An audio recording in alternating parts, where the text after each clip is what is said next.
I'm a little shocked at Suella Braverman's reference to her husband's religious background and also to the similar reference to her grandfather by Lucy Fraser. I think it's important to stress that the idea of that Judaism is okay with the savage treatment proposed to refugees is perhaps not entirely justified. And I think one should be very careful before one ascribes to Judaism a tolerance of the current plans by the Conservative Party.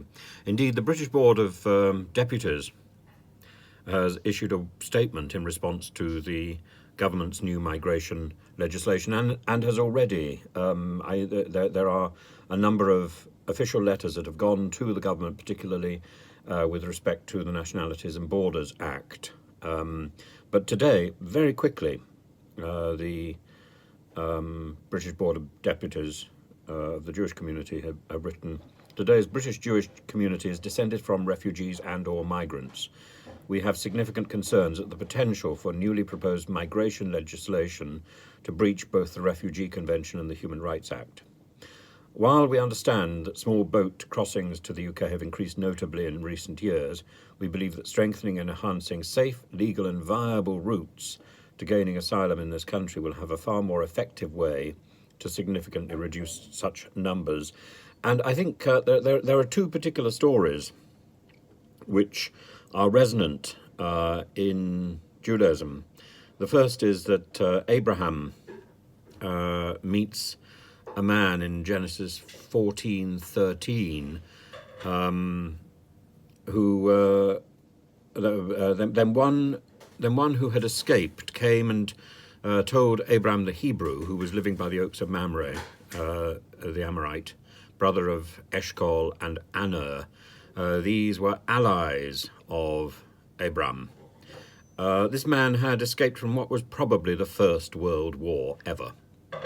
And he escaped and survived. And the other point which I think is really important is that you should never forget that, remember, you were a slave in the land of Egypt in Deuteronomy chapter 5 verse 15. These two benchmarks that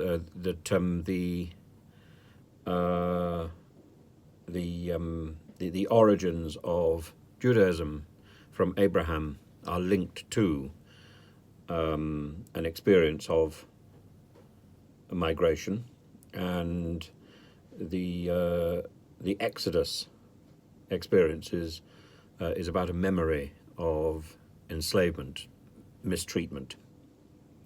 And do not slander a servant to his master, lest he curse you and you be held guilty.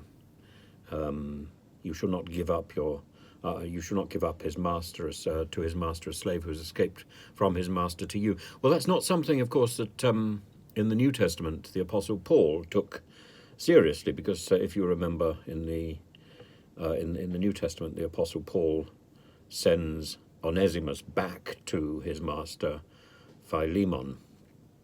But Judaism took these matters very seriously, and I hope still does.